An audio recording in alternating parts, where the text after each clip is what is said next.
sahabatku semua untuk mendengarkan ceramah yang akan disampaikan oleh guru kita almarhum Kiai Haji Zainuddin MZ.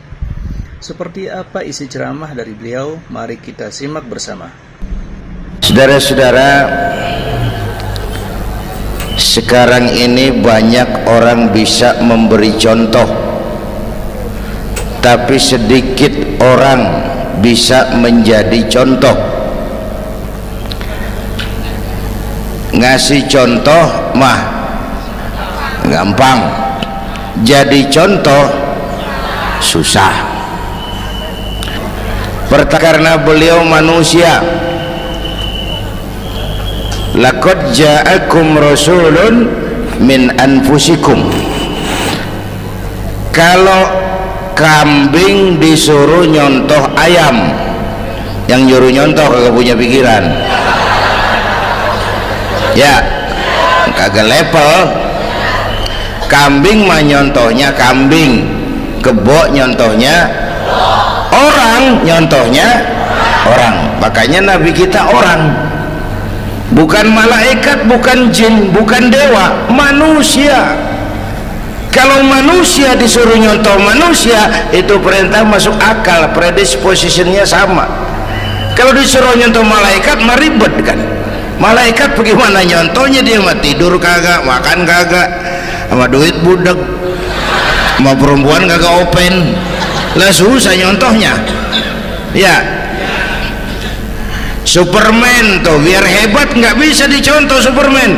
Bagaimana terbangnya? Lagian pakai celana dalam di luar, Pak.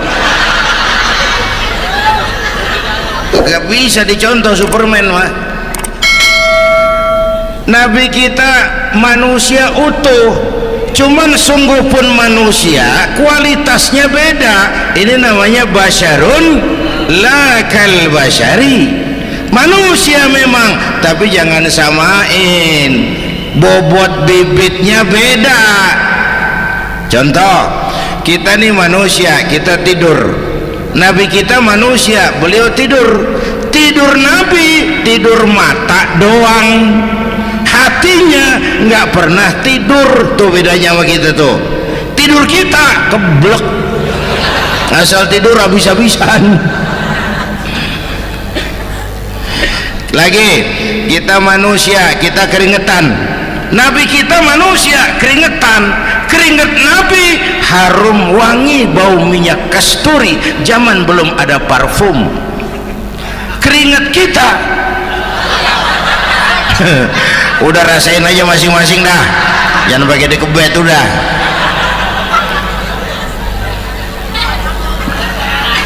Contoh lagi, kita nih manusia nih, kita beludah nggak? Nabi kita manusia, beliau juga beludah. Ludah Nabi obat, ludah Nabi itu kan waktu mau hijrah kan sama Sayyidina Abu Bakar, sampai di Gua Sur, Sayyidina Abu Bakar bilang, saya turun duluan ke gua ya Rasul. Ngapain? Bersihin gua, takut ada binatang berbisa. Silakan turun. Sayyidina Abu Bakar bersihin gua, bener tuh, tangannya digigit kalajengking, sakit, ngebet, bengkak. Kalajengking Arab ya, emang di Arab kejadiannya. Wuher nyaut aja bener, ditahan aja, udah aman ya Rasul, silakan turun. Lama-lama dalam gua berduaan kelihatan juga Sayyidina Abu Bakar mukanya pucat. Nabi tanya, ma balu kayak Abu Bakar? Abu Bakar kenapa? Nggak apa-apa. Berat meninggalkan Mekah? Enggak. Malas hijrah ke Madinah? Enggak. Takut diubur-ubur Quraisy? Orang kata enggak, itu mah enggak. Lah kenapa muka kamu pucat? Tangan digigit kalajengking. Ngapa nggak ngomong dari tadi? Saya nggak mau nyusahin Tuhan ya Rasul, biar saya tahan, asal jangan nyusahin Tuhan. Jangan begitu kau. Sini tanganmu, diambil sama baginda Nabi. Bismillahirrahmanirrahim. Cuh, diludahin, ringkes, sembuh saat itu juga. Ludah Nabi. Pengen tahu kita yang ludahin, bengkak campur koreng.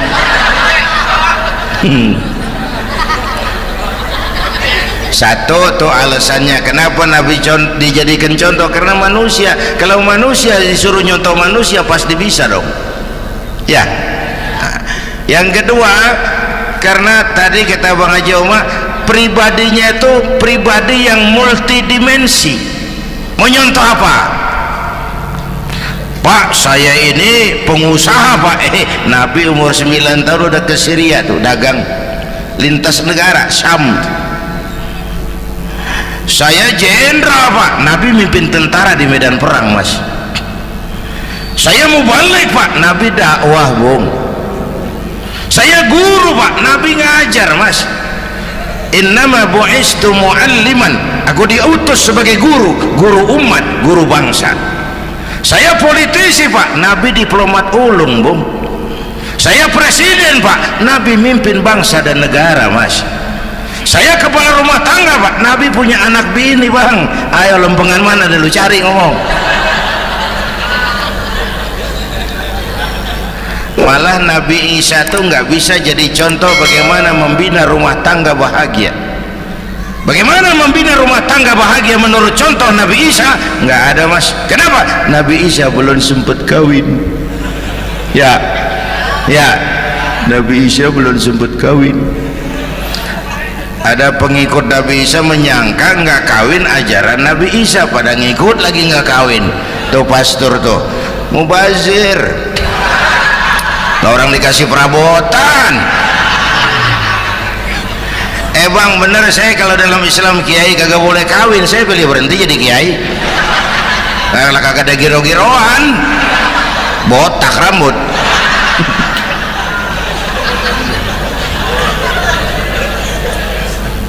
Makanya Bang Haji Omar cerita poligami saya girang banget tadi. Bukan yang ngomong ahlinya soalnya.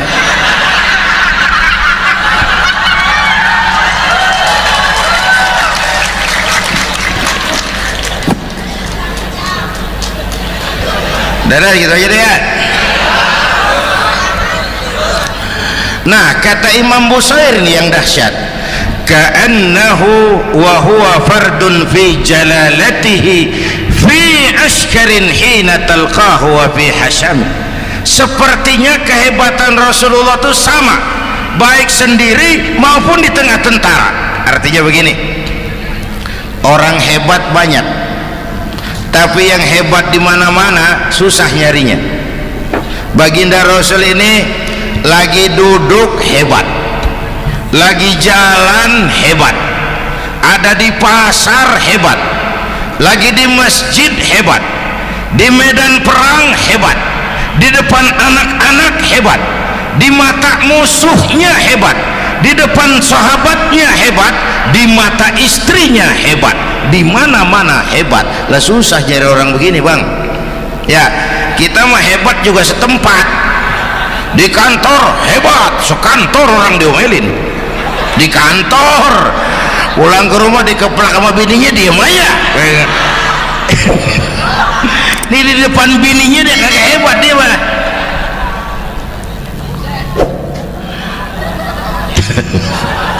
Oke, lalu kalau begitu soalnya apa yang mau kita contoh? Saya sampaikan 3 aja. Pertama, Nabi kita ini tokoh yang sejak kecil udah ditempa kesusahan. Bu,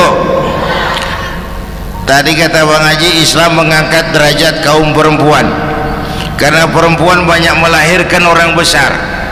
Lihat Sayyidah Aminah, ibunda baginda Nabi, melahirkan anak pertama tanpa didampingi suami. Meninggal suaminya, sedih hatinya, remuk perasaannya, tapi tegar jiwanya. Dilahirkannya bayi bernama Muhammad, diasuhnya penuh kasih sayang, diantarnya menjadi orang besar dan memang dibesarkan oleh Allah. Itu contoh tuh Bu. Bilangin anak-anak tong bocah, Nabi ngangon kambing tong, sekolah tong, jadi orang gede. Baba lu tibang tamat SD, lu sarjana lu. Baba lu cuman jadi RT, lu jadi camat lu. Biarin malu baba lu pala jadi kaki, kaki jadi pala, asal lu terus sekolah. Bu, anak sekolahin, gelang doang digedein lu. Nih kan kita Betawi no pendidikan ngentengin banget kotaan. Udah dong, jangan tinggi-tinggi sekolah udah. Ngapa mak? Bawa lu kagak sekolah hidup no. Hidup dong, pun jamu monyet juga hidup.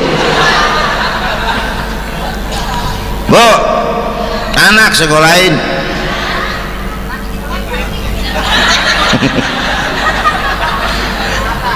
Mahatma Gandhi, kecilnya begeng, ceking, cacingan, liatim.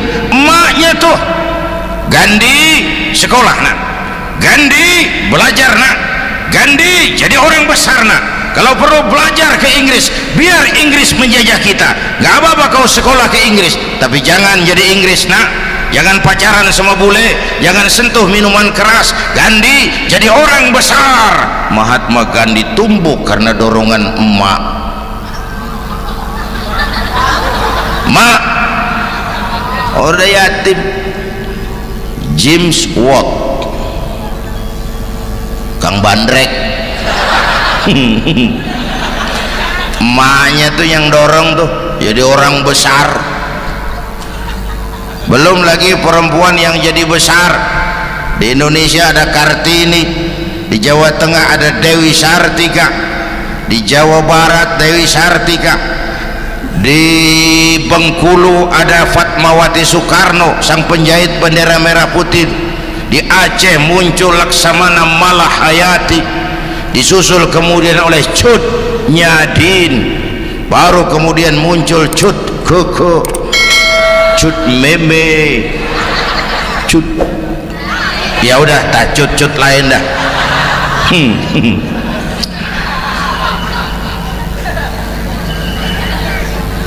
Nabi ke remajanya nggak dikolokin, tegar, tahan bantingan, nggak cengeng.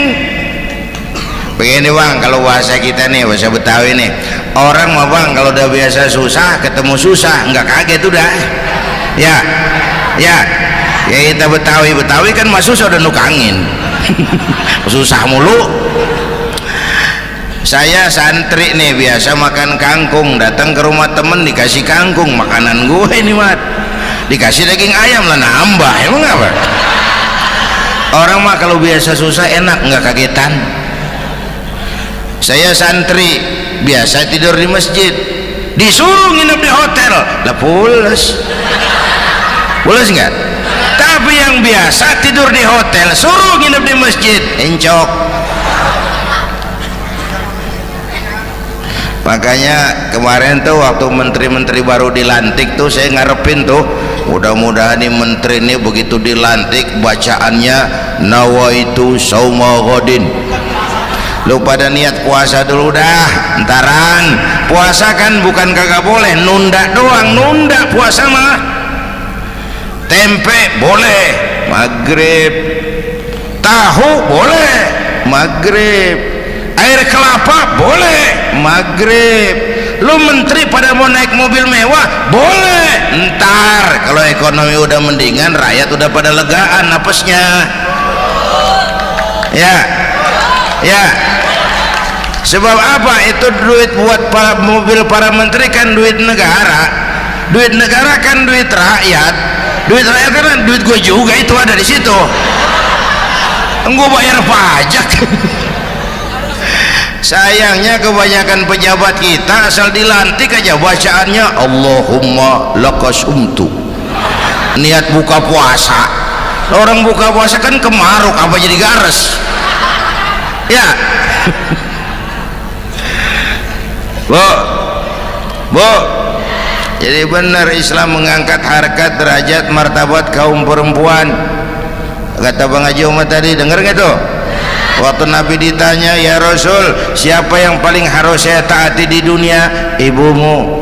Setelah itu ibumu.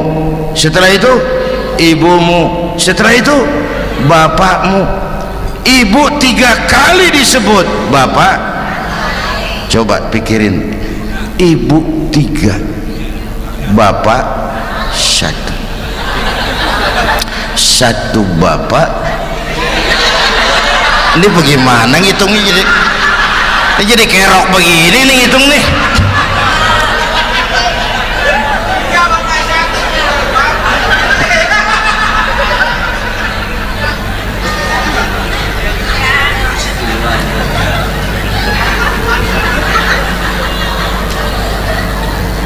Jangan takut ngadepin susah. Hidup ini keras, kerja keras, perseringat banting tulang. Ya Bu. Satu. Yang kedua, contoh dari Nabi, orang yang paling bersih hatinya Rasulullah, orang yang paling baik akhlaknya Rasulullah, orang yang bahkan sudah dapat jaminan ampun dari segala dosa Rasulullah. Tapi orang yang kalau sholat malam sampai bengkak kakinya karena rajin sujud Rasulullah. Aspek ibadah apaan? Hei, diam-diam giliran gue ini ngomong.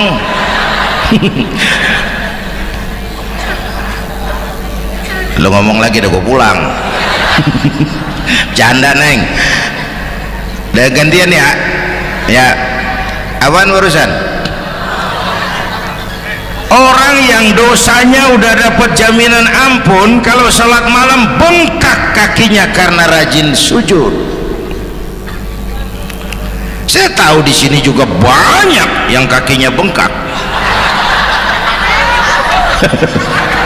Semurat.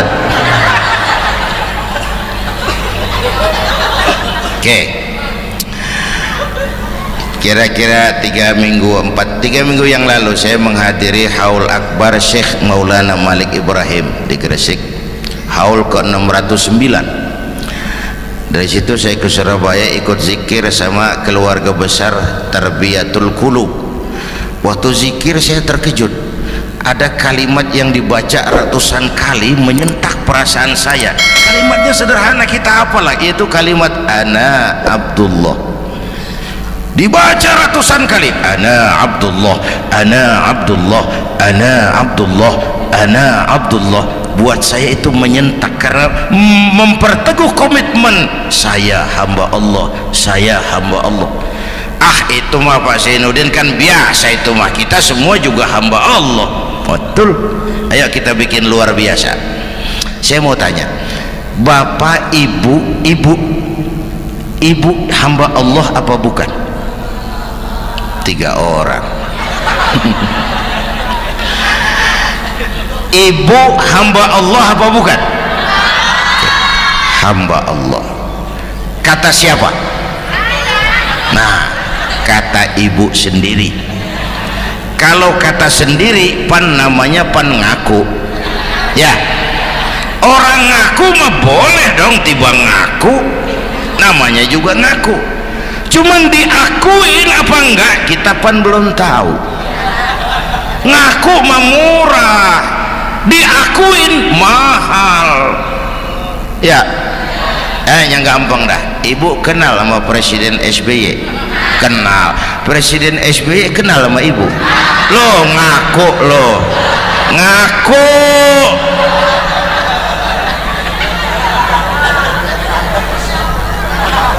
Saya hamba Allah, kata saya. Berapa banyak orang mulutnya hamba Allah, perbuatannya menyatakan dia hamba dunia, hamba harta, hamba jabatan, hamba setan, budak nafsu. Nggak sesuai ucapan sama perbuatan. Yuk jadi hamba Allah yang beneran. Jangan separuh-separuh. Kita mapan asal sakit mah hamba Allah. Ya Allah, ya Allah, lagi sakit. Sehat ya dikit, keder, nyari masjid nggak ketemu.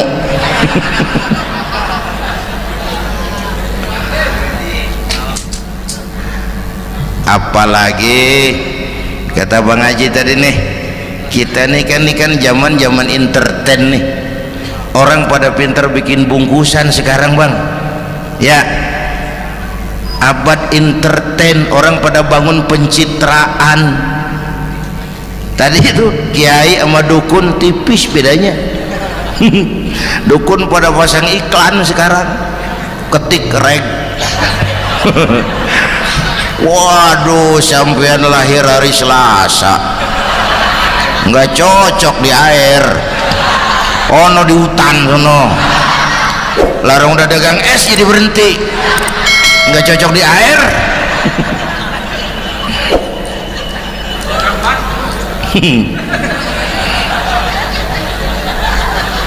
Bu, Di zaman ini siapa pakai apa, siapa mau jadi apa, kagak urus nih.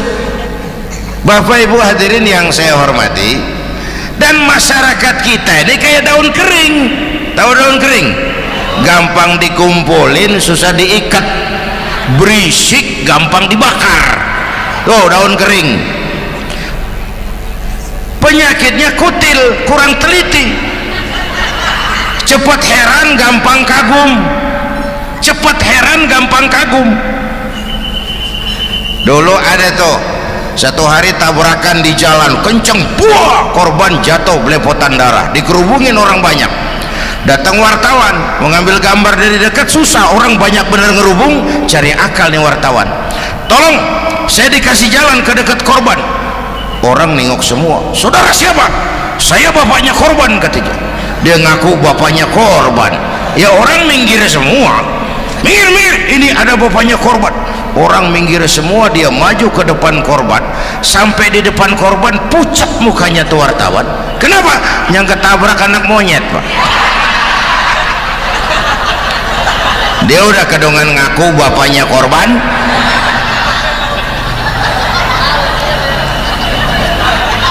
Bu, ini cerita pendek tapi pesannya lumayan nih.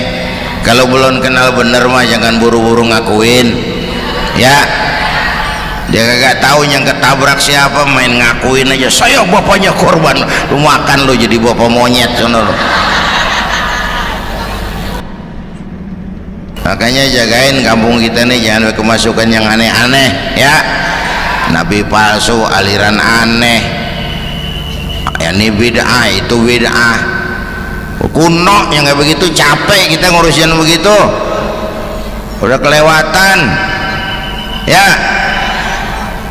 Yang tahlil terusin, yang kagak suka nggak apa-apa, cuman jangan ngomelin yang tahlil. Orang tahlil juga pakai dalil. Yang mabuk masih banyak, yang tahlil diomelin. Kita nih kayak kurang kerjaan, akhirnya rame turu-turu kita. Padahal yang harus kita kembangkan kan rukun antar umat seagama, rukun antar umat beragama, rukun antar umat beragama dengan pemerintah, kata Bang Haji Omar tadi. Rukun antar umat seagama, turu-turu kita muslim nih kudu rukun. Beda pendapat mau boleh, marahan mau jangan, ya. Tangan kanan sama tangan kiri juga beda, cuman rukun. Asal kiri gatal nih, kanan kagak diundang, dia datang aja nggak rukin. Nggak ada kiri gatal kanan ngomel, lu garuk aja sendiri, nggak dia mah akur, ya Bu. Yang kedua rukun antar umat beragama. Islam ini rahmatan lil. Yang ketiga rukun antar umat beragama dengan pemerintah. Ini mah kita kan bermasyarakat sama juga sembahyang berjamaah, ada imam ada makmum, ya. Nih rakyat kalau jadi pemilih yang pintar ke depan, mau memilih wali kota kayak gubernur kayak presiden kayak. Sebab apa? Sholat berjamaah kan siapa makmum kagak penting Bang. Makmum mah siapa aja boleh, ya. Tiba ngikutin dia mah, ngaji dia mah gimana kayak nggak ada bab pemilihan makmum. Nggak usah, makmum mah kagak usah dipilih, siapa aja boleh, ya. Bang, tuh orang budak Bang, boleh jadi makmum. Bacanya kagak fasih, boleh jadi makmum. Ketinggalan satu rakaat, boleh jadi makmum. Tapi nggak tiap orang boleh jadi imam. Siapa yang dipilih jadi imam? Pertama a'lamuhum, kata Nabi. Orang yang paling alim di kampungmu siapa? Angkat jadi imam. Yang paling alim, bukan yang paling tua. Tua juga kalau kejemur kesut. Subhanallah, apa yang sudah disampaikan oleh guru kita sangat bermanfaat untuk kita amalkan. Sahabat beriman yang dirahmati Allah, tetaplah di channel ini karena kajian ini belum selesai. Mari kita lanjutkan kembali. Dulu tuh Nabi Adam waktu diangkat jadi khalifah kan bekalnya apa? Wa 'allama Adam al-asma'a kullaha. Al-asma' ay al-ulumul katsirah. Dulu zaman Fir'aun perang sihir sama Musa, sekarang perang visi dan misi. punya ilmu, bu, ngerti urusan dari tetek sampai bengeknya. Kalau ngikutin imam yang alim pan enak, bisa dipertanggungjawabkan. Hati-hati milih pemimpin, maksudnya bu, jangan terjebak oleh penampilan. Emas pasti kuning, bener? Apa semua yang kuning pasti emas? Udah paham dulu. Ustadz, kenapa? Di kampung saya ada 2 orang alimnya sama. Yang mana yang jadi imam? Afsahuhum, yang lebih fasih lidahnya. Yang satu alim pelok, yang satu alim kagak pelok. Nah, yang kagak pelok suruh jadi imam.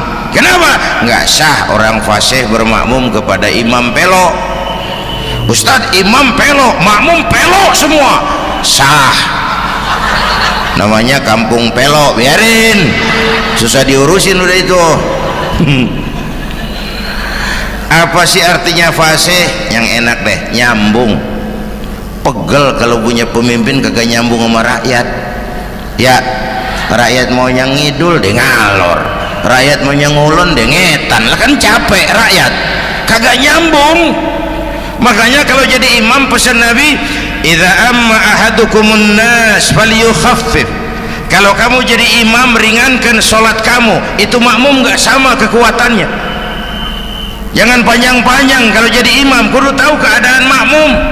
Tuh makmum ada yang udah tua rentak, diri aja udah gemeter. Ada yang punya darah tinggi, kalau sujud kelamaan palanya ngebet. Ada yang udah janji itu makmum habis sembahyang mau terima duit. Kalau imam kelamaan, kalau saudara makmum, ya nyambung. Jangan udah diangkat jadi imam seenaknya dewe. Sholat isya berjamaah, rakaat pertama selesai fatihah yasin, makmum ikut mengikut, cuman bari ngancem, besok gua tawiatin balik lagi udah. Kagak nyambung. Kalau nggak nyambung tuh capek, bu. Jangan tersenyum kepada orang buta, jangan berbisik kepada orang tuli, kagak nyambung. Orang buta diajak senyum, bagus sih maksudnya, cuman kan rada mubazir, orang jaga kagak paham. Cari pemimpin yang nyambung. Kalau emang masyarakatnya suka tahlil, cari pemimpin yang suka tahlil. Rakyatnya suka maulid, cari pemimpin yang suka maulid, supaya nyambung, kagak pegel kita.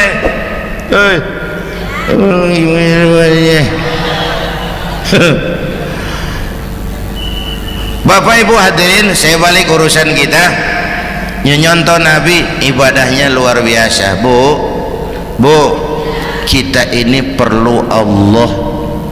Kita ini perlu Allah. Semua kita perantau di bumi Allah ini. Perantau pasti pulang.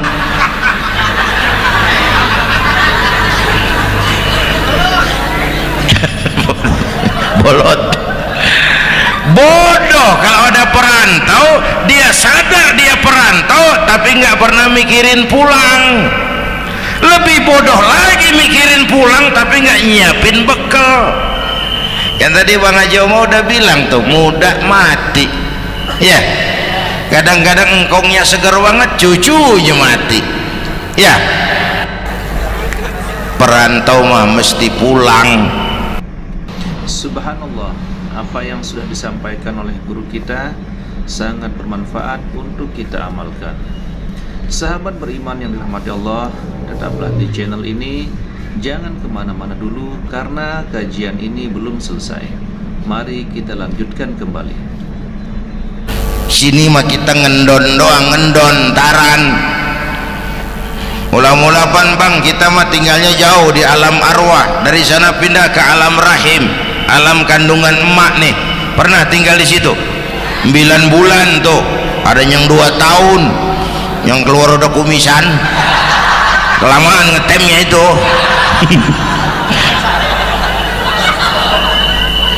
Dari sisi ini pantas ibumu, bapakmu, karena alam rahim fisik dan psikis emak lebih capek dari kita bapak. kita mah orang laki mah kita mah pan investor gitu mah, nanam modal doang. Yang ngolah pabrik kan emak tuh, ya mak. Pabrik. Anak-anakku remaja, pemuda yang hadir, masya Allah, emakmu, emakku, emak kita semua nih, dari mulai ngidamin kita udah kita seksa nih mana, dari mulai ngidamin kita udah kita seksa emak nih, muntah nggak urus. Mending ada yang dikeluarin mah enak, lega. Ini kagak ada apa-apanya. Bener mak. Yang dipengenin yang kagak musim, lah kan setengah mati lagi urusan. Tengah malam pengen megang pala kereta, tuh jorok bener lu, gue heran.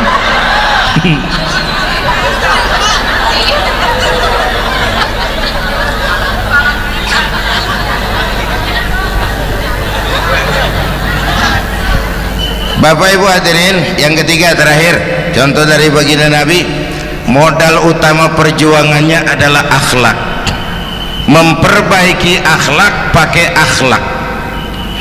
Rasulullah ngajak, bukan ngejek. Rasulullah merangkul, bukan mukul. Rasulullah pakai argumen, bukan pakai sentimen. Tujuannya adalah kebenaran, bukan menang-menangan.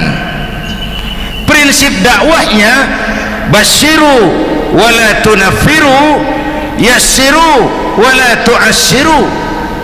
Gembirakan orang, jangan ditakut-takutin. Mudahkan urusan orang, jangan dibikin sulit. Di masyarakat memang mendingan rakyat rendah berakhlak tinggi daripada pejabat tinggi berakhlak rendah. Dulu tahun 50-an orang kita kalau pergi haji ke Mekah 6 bulan. 6 bulan tuh orang udah pada lupa aja baru pulang. 6 bulan orang yang ada cuman kapal laut, Mekah Madinah onta, banyak rampok lagi di gurun pasir Baduy itu. Dulu orang tua kita belajar manasik, kalian belajar silat. Sekarang karena kemudahan kemajuan ilmu menciptakan Boeing memotong waktu 5 bulan, orang pergi haji cukup sebulan. Bapak Ibu hadirin yang saya hormati, oleh karena itu menjaga nilai-nilai akhlak itu penting. Kepada siapa kita harus berakhlak? Pertama, kita harus berakhlak kepada Allah. Bagaimana caranya? Jangan menyekutukannya dengan sesuatu pun. Yang kedua, jangan menyembah kecuali hanya kepadanya. Yang kedua, kita harus berakhlak kepada sesama tadi itu. Yang ketiga, kepada lingkungan. Saya dulu masih zaman ada almarhum kakek saya, engkong. Kampung saya banjir, air masuk ke rumah. Saya teriak, "Kong, banjir kong!" Engkong saya ketawa, "Biarin, bukan salah air." Habis, salah lu. Salah kita bagaimana kong? Lah lu tempat air lu tempatin. Yang punya tempat datang ya kagak ngerti, ini tempat gua ini di sini nggak pada lu, lah banjir. Engkong saya nggak makan bangku sekolahan tapi wise. Air kan bukan musuh, air kan temen kan kudu punya tempat. Lalu kalau punya tempat pantas kemana dengan ayam banjir ya. Dulu saya remaja ngaji babul istinja, kiai ngajar makruh buang air kecil di tanah berlubang. Saya tanya, kenapa makruh kiai? Pertama, untuk alasan kesehatan, siapa tahu di lubang yang kamu kencingi ada gas beracun. Kalau tidak kiai, kalau tidak maka artinya melindungi binatang yang ada di dalam lubang. Siapa tahu di lubang yang kamu kencingin ada semut sedang rapat membahas laporan Susno 2Ji. Apa dosanya lalu mati dikencingin? Ini namanya rahmatan li semut. Saya mau bilang alam sekarang tidak seramah dulu karena kita juga nggak ramah sama alam. Bapak Ibu hadirin yang saya hormati, padahal watak Islam rahmatan lil alamin. Alhamdulillah, itulah tadi kajian penuh hikmah, penuh makna yang sudah disampaikan oleh guru kita almarhum Kiai Haji Zainuddin MZ. Mari kita doakan guru kita, semoga beliau dilapangkan kuburnya dan diampuni dosa-dosanya. Amin ya rabbal alamin. Buat sahabatku semua yang sudah mampir di channel ini, saya ucapkan banyak terima kasih. Semoga Allah Subhanahu wa taala senantiasa selalu memberikan kesehatan, dimudahkan segala urusannya dan dilancarkan rezekinya. Amin ya rabbal alamin. Sampai bertemu lagi di kajian berikutnya. Wabillahi taufiq wal hidayah, waridha wal inayah. Assalamualaikum warahmatullahi wabarakatuh. Assalamualaikum warahmatullahi wabarakatuh. Alhamdulillahirabbil alamin. Wassalatu wassalamu ala asyrafil anbiya'i wal mursalin Sayyidina Muhammadin wa ala alihi wa sahbihi ajma'in. Amma ba'du. Sahabat beriman yang dimuliakan Allah, pada kesempatan yang berbahagia ini saya mengajak sahabatku semua untuk mendengarkan ceramah yang akan disampaikan oleh guru kita almarhum Kiai Haji Zainuddin MZ. Seperti apa isi ceramah dari beliau? Mari kita simak bersama. Saudara-saudara, sekarang ini banyak orang bisa memberi contoh, tapi sedikit orang bisa menjadi contoh. Ngasih contoh mah gampang, jadi contoh susah. Karena beliau manusia. Laqad ja'akum rasulun min anfusikum. Kalau kambing disuruh nyontoh ayam, yang nyuruh nyontoh kagak punya pikiran, ya kagak level.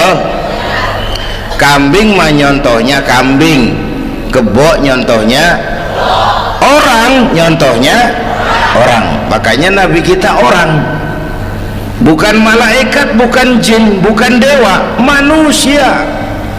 Kalau manusia disuruh nyontoh manusia, itu perintah masuk akal, predispositionnya sama. Kalau disuruh nyontoh malaikat mah ribet kan. Malaikat bagaimana nyontohnya? Dia mah tidur kagak, makan kagak, sama duit budek, sama perempuan kagak open, lah susah nyontohnya. Ya, Superman tuh biar hebat nggak bisa dicontoh Superman, bagaimana terbangnya? Lagian pakai celana dalam di luar, nggak bisa dicontoh Superman mah. Nabi kita manusia utuh, cuman sungguh pun manusia, kualitasnya beda. Ini namanya basyarun la kal basyari. Manusia memang, tapi jangan samain, bobot bibitnya beda. Contoh, kita nih manusia, kita tidur. Nabi kita manusia, beliau tidur. Tidur Nabi, tidur mata doang, hatinya nggak pernah tidur. Tuh bedanya sama kita tuh. Tidur kita keblek, asal tidur habis-habisan. Lagi, kita manusia, kita keringetan. Nabi kita manusia, keringetan. Keringet Nabi harum wangi, bau minyak kasturi, zaman belum ada parfum. Keringet kita udah rasain aja masing-masing dah, jangan pakai dikebet udah.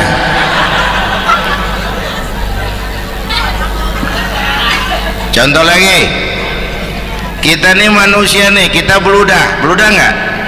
Nabi kita manusia, beliau juga beludah. Ludah Nabi obat, ludah Nabi itu kan waktu mau hijrah kan sama Sayyidina Abu Bakar, sampai di Gua Sur, Sayyidina Abu Bakar bilang, saya turun duluan ke gua ya Rasul. Ngapain? Bersihin gua, takut ada binatang berbisa. Silakan turun. Sayyidina Abu Bakar bersihin gua, bener tuh, tangannya digigit kalajengking, sakit, ngebet, bengkak. Kalajengking Arab ya, emang di Arab kejadiannya. Wuher menyaut aja bener. ditahan aja. Udah aman ya Rasul, silakan turun. Lama-lama dalam gua berduaan kelihatan juga Sayyidina Abu Bakar mukanya pucat. Nabi tanya, "Ma balu kayak Abu Bakar?" Abu Bakar kenapa? Nggak apa-apa. Berat meninggalkan Mekah? Enggak. Malas hijrah ke Madinah? Enggak. Takut diubur-ubur Quraisy? Orang kata enggak, itu mah enggak. Lah kenapa muka kamu pucat? Tangan digigit kalajengking. Ngapa nggak ngomong dari tadi? Saya nggak mau nyusahin Tuhan ya Rasul. Biar saya tahan, asal jangan nyusahin Tuhan. Jangan begitu kau. Sini tanganmu, diambil sama baginda Nabi. Bismillahirrahmanirrahim. Cuh, diludahin, ringkes, sembuh saat itu juga. Ludah Nabi. Pengen tahu kita yang ludahin, bengkak campur koreng.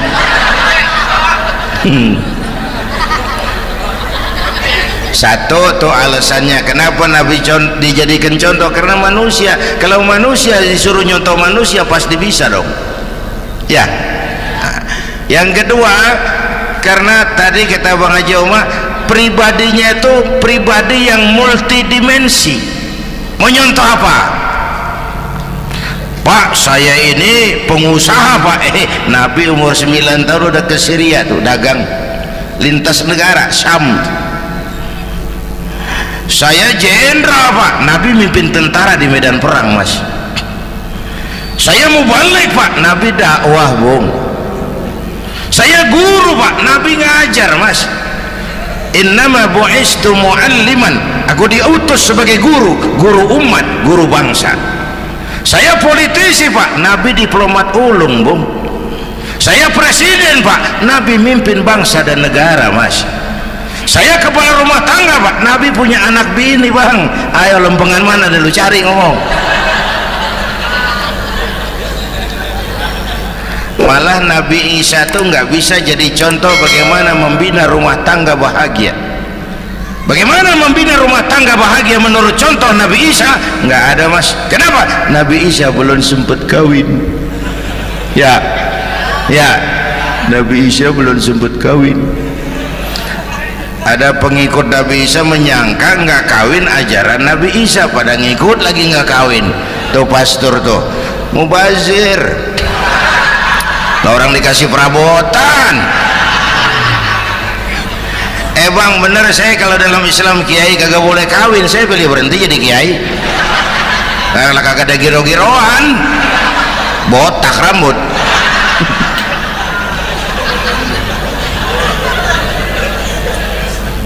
Makanya Bang Haji Umar cerita poligami saya girang banget tadi. Bukan yang ngomong ahlinya soalnya.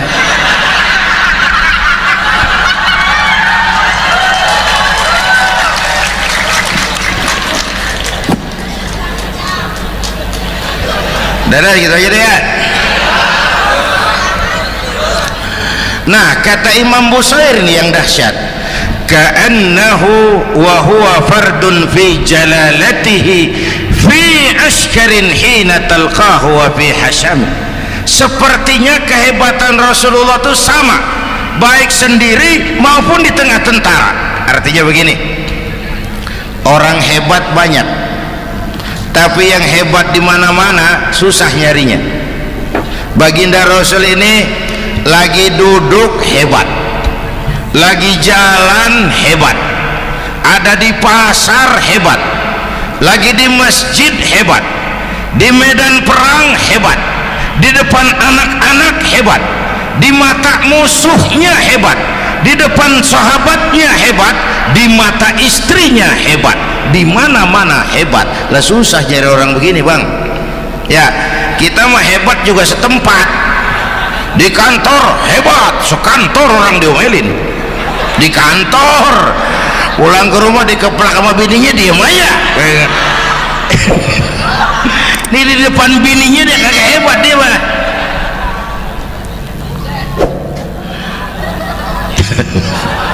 Oke, lalu kalau begitu soalnya apa yang mau kita contoh? Saya sampaikan 3 aja.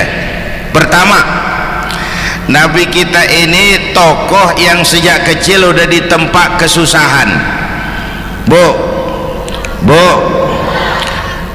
tadi kata Bang Haji, Islam mengangkat derajat kaum perempuan karena perempuan banyak melahirkan orang besar.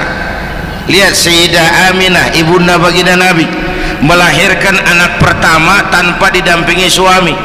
Meninggal suaminya, sedih hatinya, remuk perasaannya, tapi tegar jiwanya.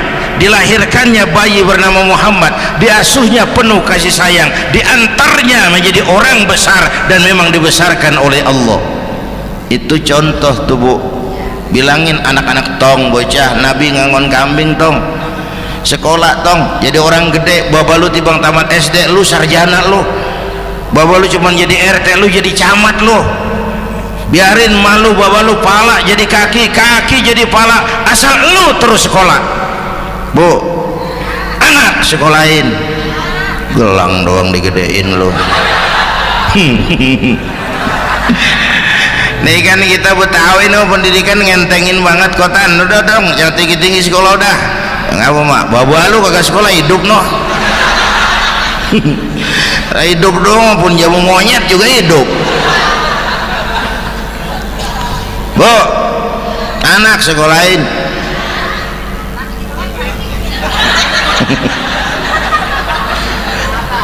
Mahatma Gandhi, kecilnya begeng, ceking, cacingan, liatim. Emaknya tuh, Gandhi sekolah nak, Gandhi belajar nak, Gandhi jadi orang besar nak. Kalau perlu belajar ke Inggris, biar Inggris menjajah kita. Gak apa-apa kau sekolah ke Inggris, tapi jangan jadi Inggris nak. Jangan pacaran sama bule, jangan sentuh minuman keras. Gandhi jadi orang besar. Mahatma Gandhi tumbuh karena dorongan emak. Mak, udah yatim. James Watt, Kang Bandrek. Emaknya tuh yang dorong tuh jadi orang besar. Belum lagi perempuan yang jadi besar. Di Indonesia ada Kartini, di Jawa Tengah ada Dewi Sartika, di Jawa Barat Dewi Sartika, di Bengkulu ada Fatmawati Soekarno, sang penjahit bendera merah putih. Di Aceh muncul Laksamana Malahayati, disusul kemudian oleh Cut Nyadin, baru kemudian muncul Cut Koko, Cut Meme, Cut, ya udah tak cut lain dah.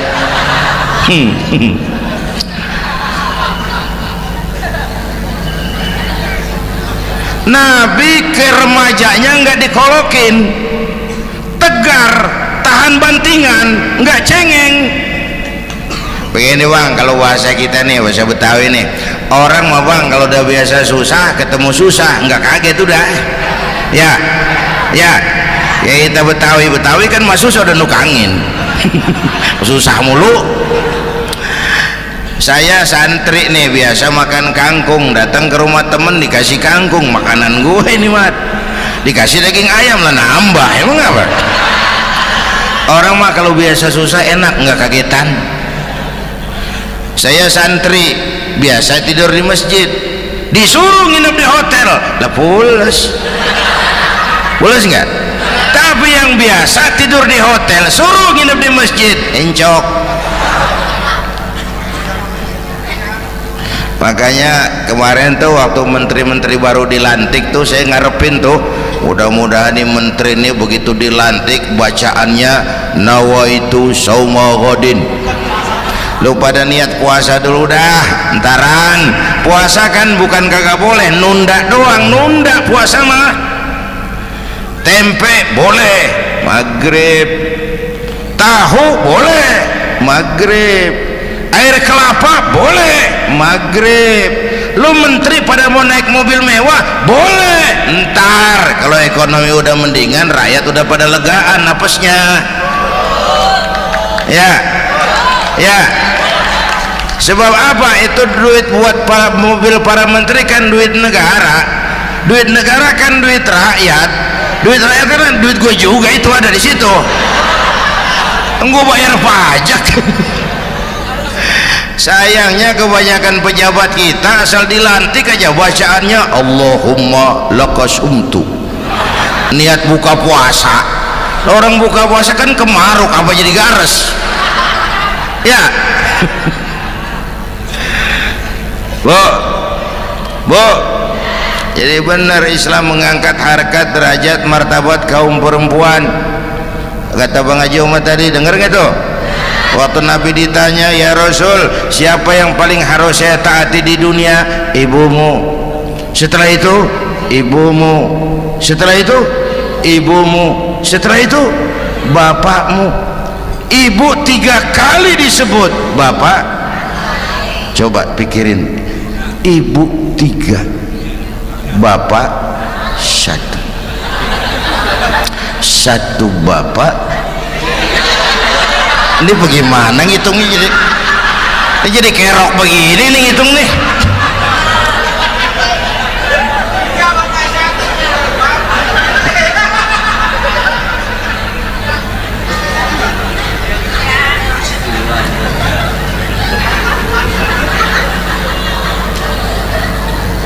Jangan takut ngadepin susah. Hidup nih keras, kerja keras, perseringat banting tulang ya Bu. Satu. Yang kedua, contoh dari Nabi, orang yang paling bersih hatinya Rasulullah, orang yang paling baik akhlaknya Rasulullah, orang yang bahkan sudah dapat jaminan ampun dari segala dosa Rasulullah. Tapi orang yang kalau sholat malam sampai bengkak kakinya karena rajin sujud Rasulullah. Aspek ibadah apaan? Diam-diam giliran gue ini ngomong.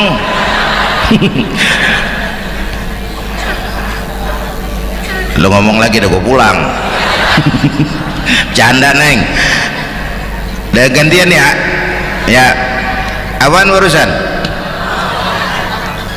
Orang yang dosanya udah dapat jaminan ampun, kalau sholat malam bengkak kakinya karena rajin sujud. Saya tahu di sini juga banyak yang kakinya bengkak. Semurat. Oke. Kira-kira 3 minggu yang lalu saya menghadiri haul akbar Syekh Maulana Malik Ibrahim di Gresik, haul ke-609. Dari situ saya ke Surabaya ikut zikir sama keluarga besar Tarbiyatul Qulub. Waktu zikir saya terkejut, ada kalimat yang dibaca ratusan kali menyentak perasaan saya. Kalimatnya sederhana, kita apalah, yaitu kalimat ana Abdullah. Dibaca ratusan kali, ana Abdullah, ana Abdullah, ana Abdullah, ana Abdullah. Buat saya itu menyentak karena memperteguh komitmen, saya hamba Allah, saya hamba Allah. Itu mah Pak Zainuddin kan biasa, itu mah kita semua juga hamba Allah. Betul. Ayo kita bikin luar biasa. Saya mau tanya, bapak ibu hamba Allah apa bukan? 3 orang. Ibu hamba Allah apa bukan? Hamba Allah. Kata siapa? Nah, kata ibu sendiri. Kalau kata sendiri pan namanya pan ngaku ya. Orang ngaku mah boleh dong, tiba ngaku namanya juga ngaku. Cuman diakuin apa enggak kita pan belum tahu. Ngaku mah murah, diakuin mahal ya. Yang gampang dah. Ibu kenal sama Presiden SBY? Kenal. Presiden SBY kenal sama ibu? Lo ngaku, lo ngaku.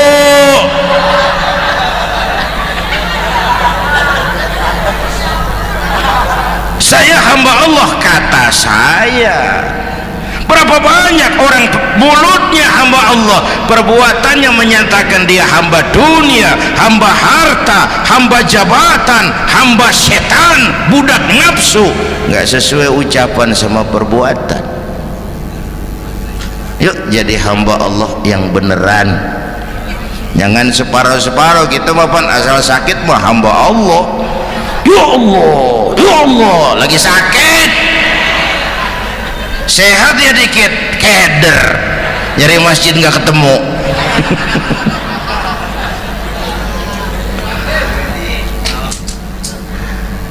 Apalagi kata Bang Haji tadi nih, kita nih kan zaman entertain nih, orang pada pinter bikin bungkusan sekarang bang ya, abad entertain, orang pada bangun pencitraan. Tadi itu kiai sama dukun tipis bedanya. Dukun pada pasang iklan sekarang, ketik rek. Waduh, sampean lahir hari Selasa, nggak cocok di air, ono di hutan sono, larang udah dagang es jadi berhenti, nggak cocok di air.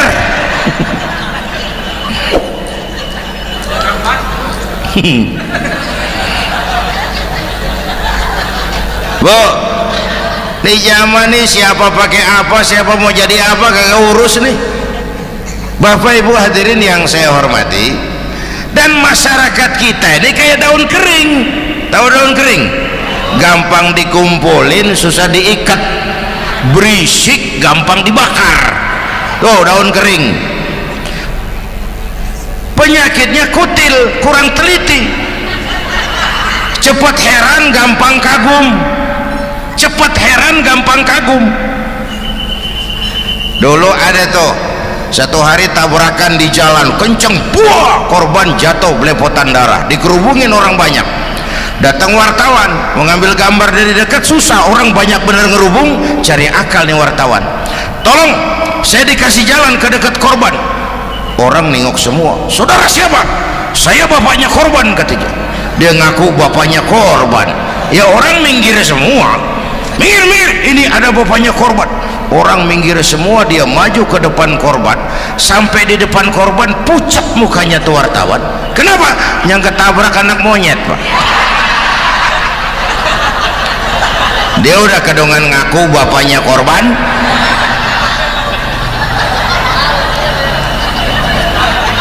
Bu, ini cerita pendek tapi pesannya lumayan nih.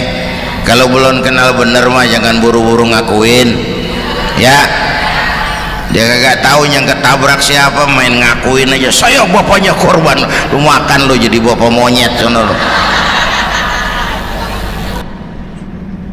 Makanya jagain kampung kita nih, jangan kemasukan yang aneh-aneh ya. Nabi palsu, aliran aneh ya, ini bid'ah, itu bid'ah kuno yang kayak begitu. Capek kita ngurusin begitu, udah kelewatan ya. Yang tahlil terusin, yang kagak suka nggak apa-apa, cuman jangan ngomelin yang tahlil. Orang tahlil juga pakai dalil. Yang mabuk masih banyak, yang tahlil diomelin. Kita nih kayak kurang kerjaan, akhirnya rame turu-turu kita. Padahal yang harus kita kembangkan kan rukun antar umat seagama, rukun antar umat beragama, rukun antar umat beragama dengan pemerintah. Kata Bang Haji Omar tadi, rukun antar umat seagama. Turu-turu kita muslim nih kudu rukun. Beda pendapat mau boleh, marahan mau jangan ya. Tangan kanan sama tangan kiri juga beda, cuman rukun. Asal kiri gatal nih, kanan kagak diundang dia mereka datang aja nggak rukin. Nggak ada kiri gatal kanan ngomel, lu garuk aja sendiri, nggak dia mah akur ya bu. Yang kedua rukun antar umat beragama.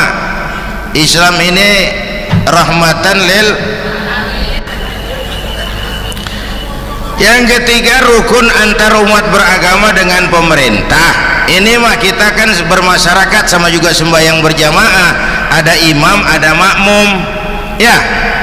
Nih rakyat kalau jadi pemilih yang pintar ke depan, mau memilih wali kota kayak gubernur kayak presiden kayak.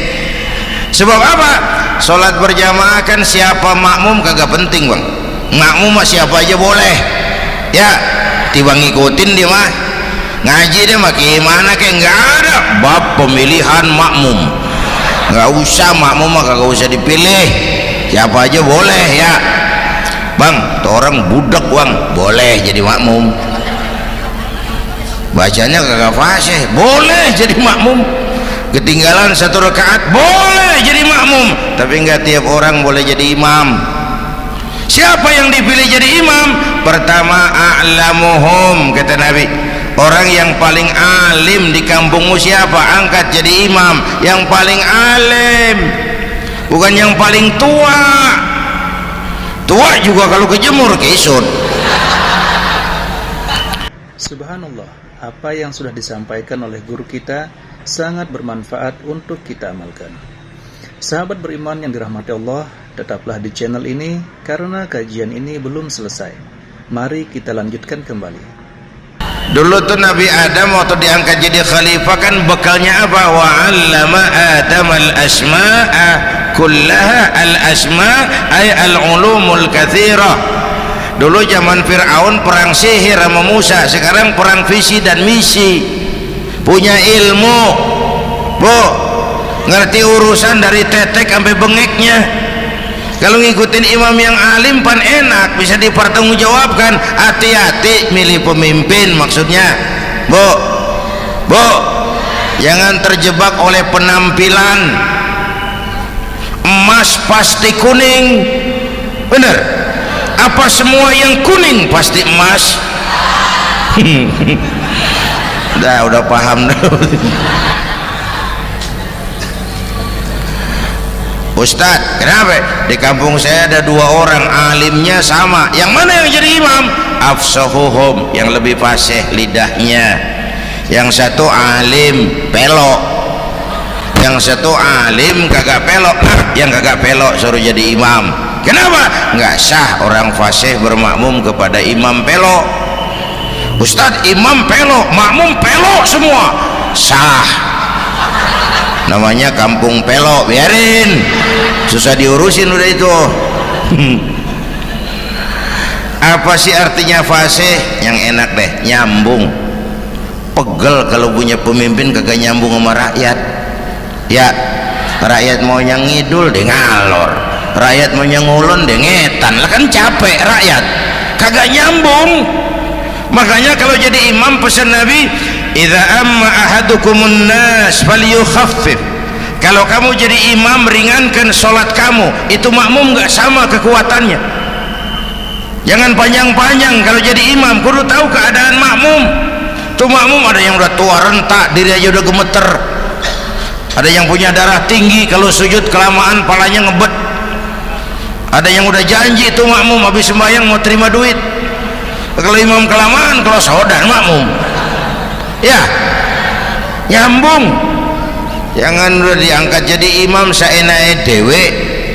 Salat isya berjamaah, rakaat pertama selesai Fatihah, Yasin. Makmum ikut mengikut, cuman bari ngancem. Besok gua tawiatin balik lagi udah. Kagak nyambung. Kalau nggak nyambung tuh capek, bu. Jangan tersenyum kepada orang buta, jangan berbisik kepada orang tuli, kagak nyambung. Orang buta diajak senyum, bagus sih maksudnya, cuman kan rada mubazir, orang kagak paham. Cari pemimpin yang nyambung. Kalau emang masyarakatnya suka tahlil, cari pemimpin yang suka tahlil. Rakyatnya suka maulid, cari pemimpin yang suka maulid, supaya nyambung, kagak pegel kita.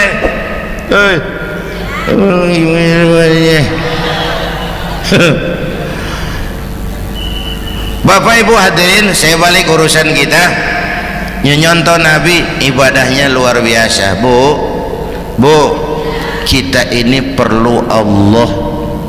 Kita ini perlu Allah. Semua kita perantau di bumi Allah ini. Perantau pasti pulang.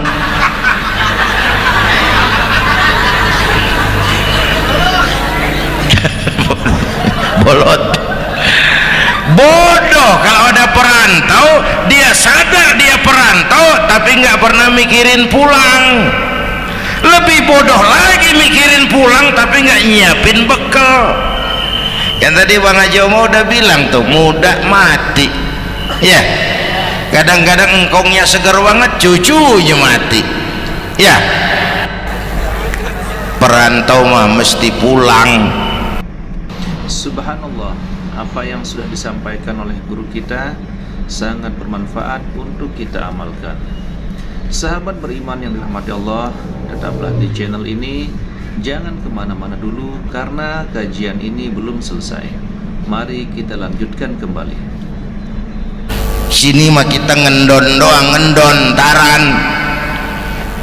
Mula-mula Bang, kita mah tinggalnya jauh di alam arwah. Dari sana pindah ke alam rahim, alam kandungan emak nih. Pernah tinggal di situ 9 bulan tuh. Ada yang 2 tahun, yang keluar udah kumisan. Kelamaan ngetemnya itu.